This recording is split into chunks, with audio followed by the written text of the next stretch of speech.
Santo 2022.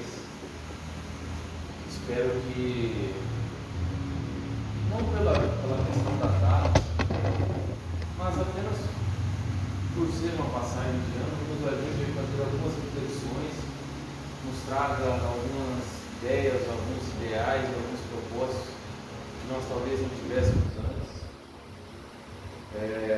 Então, essa passagem, que esse novo ano nos ajude de alguma forma, que a gente tenha um propósito de ser um pouquinho melhor, né? Que a gente tenha esse ideal de fazer mais do que já fizemos antes, sermos mais do que já fomos antes.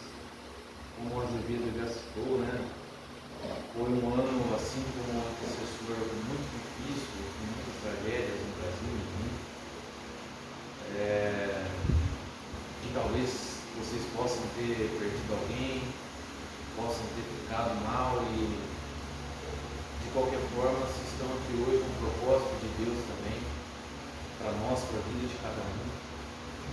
Gostaria de começar fazendo essa reflexão, trazendo esses pensamentos, para que nós sejamos gratos por estarmos aqui nesse instante para fazer uma reflexão.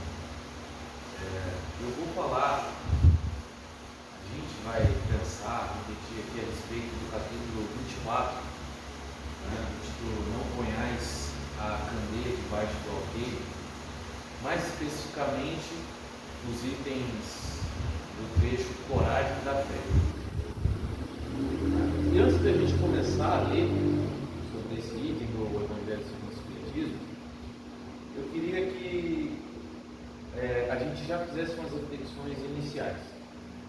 Para depois, quando a gente lê, né, o trecho e até algumas perguntas aqui do Livro dos Espíritos, a gente comece já a traçar uma resposta individual de cada um para essas reflexões, para que isso que a gente vai ler nos ajude a chegar em algum local. Não fica apenas um texto sem reflexões. E a primeira que eu queria fazer com vocês é qual é a importância para vocês dos seus princípios e da sua fé. Quando a gente pensa nisso, eu quero que vocês pensem o que significa para mim, né, dizer que eu tenho um princípio. Quando eu digo eu tenho um princípio, eu tenho uma fé, alguma coisa que norteia a minha vida, até onde eu levo isso? Até onde eu aplico isso? Né? E por quais circunstâncias ou influências você pode já ter deixado essas coisas de lado? Seja lá o que você esteja pensando agora, de qual seja o seu princípio, qual seja a sua fé, não no sentido de religião, mas de espiritualidade, de conexão com Deus, o que pode ter feito você em algum momento deixar isso de lado? Talvez seja algo simples, talvez seja algo que nos envergonhe, mas que cada um faça essa reflexão consigo. Agora, começando pelo item 13. Aquele que me confessar e me reconhecer diante dos homens, eu também o reconhecerei e confessarei diante de meu Pai que está nos céus. E aquele que me renegar diante dos homens, também eu o renegarei diante de meu Pai que está nos céus. Isso do Evangelho de Mateus. Item 14. Se alguém se envergonhar de mim e de minhas palavras, o Filho do Homem também se envergonhará dele quando vier na sua glória e na de seu Pai e na de todos os santos anjos. Evangelho de Lucas. A coragem de opinião sempre foi tida em grande estima pelos homens, porque há mérito em afrontar os perigos, as perseguições, as contradições e até os simples sarcasmos aos quais se expõe quase sempre aquele que não teme proclamar abertamente ideias que não são as de todo mundo. Ou seja, os nossos princípios, a nossa fé. Aqui, como em tudo, o merecimento é proporcional às circunstâncias e à importância do resultado. Há sempre fraqueza em alguém recuar diante das consequências de sua opinião e em renegá-la. Mas há casos em que isso constitui covardia tão grande quanto fugir no momento do combate. Jesus hostilizou essa covardia do ponto de vista especial da sua doutrina, dizendo que, se alguém se envergonhar de suas palavras, desse também ele se envergonhará, que renegará aquele que o tiver renegado, que reconhecerá perante o Pai que está nos céus aquele que o confessar diante dos homens. Em outras palavras, aqueles que tiverem medo de se confessarem discípulos da verdade não são dignos de serem admitidos no reino da verdade. Perderão o benefício de sua fé, porque se trata de uma fé egoísta que eles guardam para si, ocultando-a para que não lhes traga prejuízo no mundo, ao passo que aqueles que proclamam a verdade abertamente, colocando-a acima de seus interesses materiais, trabalham pelo seu próprio futuro e pelo futuro dos outros. Bom, antes de seguir para o último item já desse trecho corário da fé, ele é um item curto, e com isso, justamente por isso também, eu quis trazer umas perguntas do Livro dos Espíritos, que casam com essa reflexão de uma fé que seja falsa, sabe? Uma fé que seja conveniente à situação, mas não uma fé que seja independente de qualquer situação de dificuldade. E primeiramente, aqui no Livro dos Espíritos, no capítulo 2, a Lei de Adoração, a pergunta 654. Deus dá preferência àqueles que o adoram de tal ou tal maneira? Eis a resposta dos Espíritos. Deus prefere aqueles que o adoram do fundo do coração, com sinceridade, fazendo o bem e evitando o mal. Aqueles que creem honrá-lo por meio de cerimônias que não os tornam melhores para seus semelhantes, todos os homens são irmãos e filhos de Deus.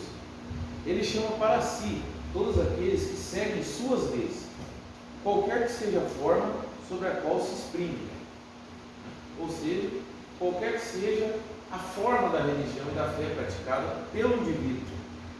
Aquele que não tem senão a piedade exterior é um hipócrita. Aquele em que a adoração não é senão uma afetação é em contradição com sua conduta, dá um mau exemplo. Aquele que faz profissão de adorar a Cristo e que é orgulhoso, invejoso, ciumento, que é duro e implacável com os outros, ou ambicioso dos bens desse mundo, eu vos digo que a religião está sobre os lábios e não no coração. Deus, que tudo vê, dirá que este conheceu a verdade e é 100 vezes mais culpável do mal que fez do que o ignorante selvagem do deserto, e assim será tratado no dia da justiça. Se um cego ao passar os derruba, vós os escusai. Se é um homem que vê claramente, vós os queixais e tendes razão. Não pergunteis, pois, se há uma forma de adoração mais conveniente, porque isso seria perguntar se é mais agradável a Deus ser adorado em um idioma que em outro. Eu vos digo ainda uma vez, os cânticos não chegam a ele, senão pela porta do coração. Então aqui reflete um pouco sobre essa questão de um pouco como adorar a Deus. Porque quando ele diz que nós não podemos ter uma fé egoísta, como citado aqui, porque se trata de uma fé egoísta que eles guardam para si, a gente tem que entender como deve ser feita, realizada essa adoração a Deus. que isso independe de qual seja o idioma falado na oração. Porque chegamos a Deus não pela boca, pelas palavras, mas pelo coração.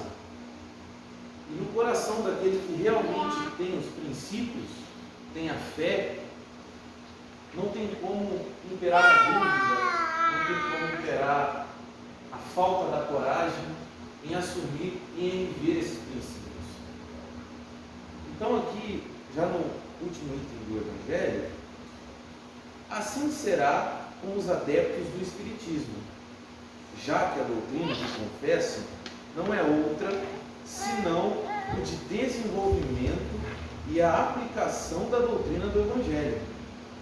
Também a eles se dirigem as palavras do Cristo: semeiam na terra o que colherão na vida espiritual. Lá eles colherão os frutos da sua coragem ou da sua fraqueza. Então aqui fica claro, mais uma vez, que o ponto não é o que a gente professa da boca para fora, mas o que a gente pratica, certo? E quando ele fala sobre o Espiritismo, isso nos toca muito, porque nós, como praticantes dessa religião, dessa filosofia de vida, dessa doutrina, a gente tem uma obrigação, como ele disse, ainda maior. É ainda maior a responsabilidade nossa de ter coragem com a nossa fé, de ser real e sincero com os nossos princípios.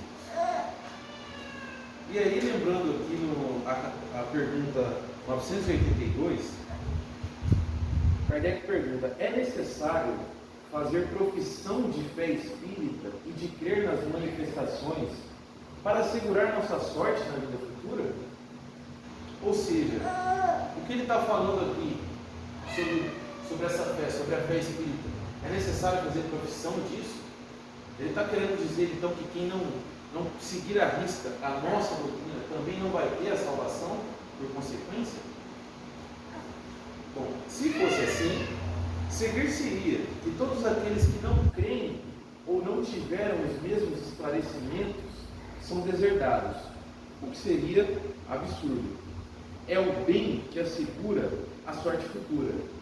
Ora, o bem é sempre o bem, qualquer que seja o caminho que a ele conduz.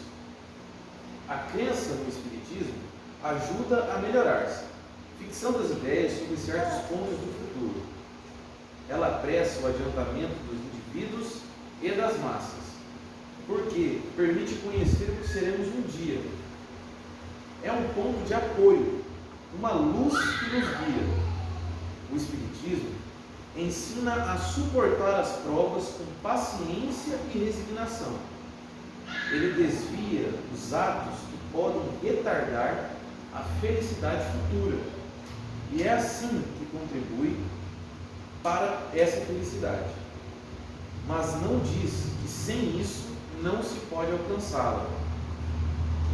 Então, a gente entende, de fato, que o ponto não é a forma, não é o envelope que usamos para praticar a fé, mas o conteúdo que está dentro. E no caso, dentro do nosso coração. E quando eu cito aquelas reflexões iniciais perguntando sobre a sua fé, sobre a espiritualidade que você tem com Deus, com os espíritos, que os assistem, que nos cuidam, sobre a importância que isso tem, que se a gente já deixou alguma vez de praticá-la, é por essa questão, é porque o que importa não é o que nós exteriorizamos, mas o que sai de dentro, o que está no nosso coração. Bastará não fazer o mal para ser agradável a Deus e assegurar sua posição futura? Não. É preciso fazer o bem no limite de suas forças, porque cada um responderá por todo o mal que resulte do bem que não haja feito. Então, isso ainda nos dá essa certeza de que o ponto não é apenas, bom, mas eu não fiz nenhum mal, eu não participei de uma atitude fraudulenta, eu não fui lá, não fiz tal crime, eu não falei mal de fulano, independente da situação que seja. Não se trata apenas de deixar de fazer o mal, mas nós, nessa fé, temos a obrigação, como ele disse, de fazer o bem até o limite de nossas forças. E a gente tem grandes exemplos disso, né? Nós podemos ver a vida de Chico Xavier, a vida de Divaldo, a vida de, bom, citando membros espíritas, né? Mas uma irmã Dulce, um Gandhi, tantos vultos na história que fizeram o bem até o limite de suas forças. É óbvio que seria até injusto nos comparar com essas pessoas, porque são vultos que servem para nós de mira, de guia. Mas é bom lembrar desses casos, porque a gente precisa ter noção que a vida, a gente tem que ter esses princípios fortalecidos, usar a doutrina, a fé, como uma sustentação, né? Recentemente, estava conversando com uma amiga que tem parentes em alguns serviços públicos, em que, numa rodinha de conversa, o tema era: qual remédio você está tomando agora? É para ansiedade? É para depressão? O que é? E assim, óbvio, eu não tenho qualificação profissional para falar o que deve ser feito ou não, né? Acredito também que se Deus colocou no mundo psicólogos, psiquiatras, é porque nós precisamos disso para nos ajudar. Mas eu fiquei pensando, poxa, será que essas pessoas usam também da fé como sustentação? Será que para cada remédio que elas tomam, elas fazem uma prece, abrem seu coração para Deus, pedem uma luz, uma força para seguir em frente? A gente nunca pode deixar de fazer isso. Em cada dificuldade que vai passar, a cada novo desafio que nós enfrentaremos, isso tem que ser a primeira coisa que nós fazemos, né?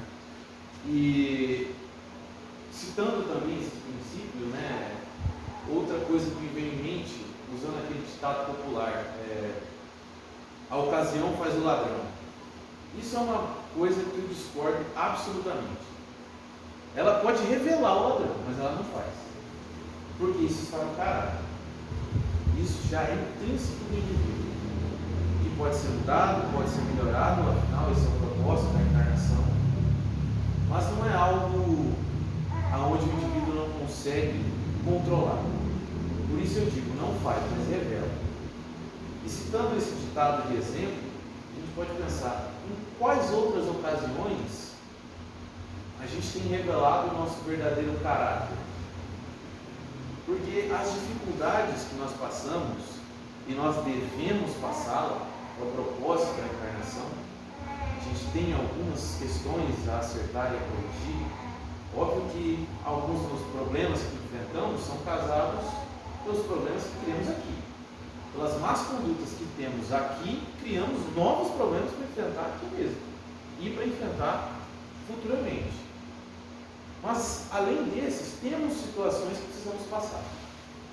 E quando essas situações chegam, quando esses problemas aparecem, é que nós temos que usar a nossa fé de sustentação. É que nós revelamos o nosso caráter de verdadeiro espírita, de verdadeiro cristão, ou um verdadeiro caráter de espiritualidade e conexão com Deus, apesar de qualquer religião que seja. Então, caminhando aqui para o final, eu quero retornar àquelas reflexões iniciais.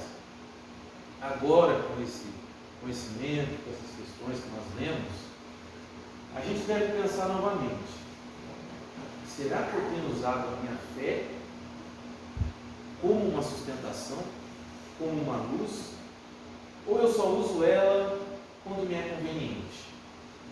Poxa, se eu estou doente, eu lembro que Deus existe. Se eu estou com uma dificuldade, um aperto financeiro, emocional, aí eu vou fazer uma prece, eu vou lembrar. Mas agora, se talvez você esteja num momento sem nenhuma dificuldade mais latente, você tem lembrado de conversar com Deus, de agradecer? E quando essas dificuldades chegam, você tem revelado um caráter de verdadeiro cristão? Quando você olha as suas atitudes, você pensa: eu fiz todo o bem que pude, eu não me queixei, eu não murmurei, eu não reclamei a Deus pelas provas que Ele me fez passar. Eis o caráter do homem de bem, como está também nas obras de Kardec. Então,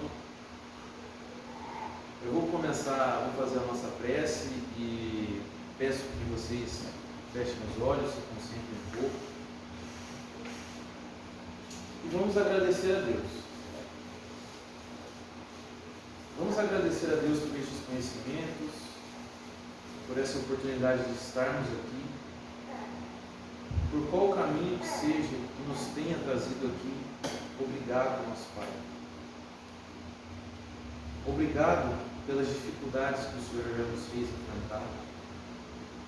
Obrigado, Senhor, por ter nos feito aprender, seja pelo amor ou seja pela dor.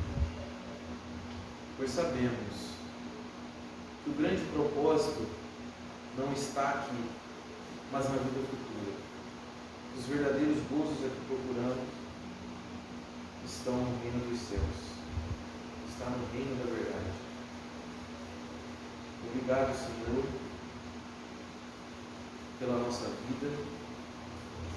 Obrigado pelas pessoas que o Senhor colocou em nossas vidas. Obrigado pelas glórias, pelas tristezas, pelos sorrisos e pelas lágrimas que temos. E sejamos, daqui em diante e a cada dia de nossas vidas, exemplos no que tange a nossa fé e aos nossos princípios. Que nunca nos acovardemos por medo de críticas, de não sermos compreendidos e de não sermos coniventes com a maioria. Senhor, obrigado por tudo, que assim seja.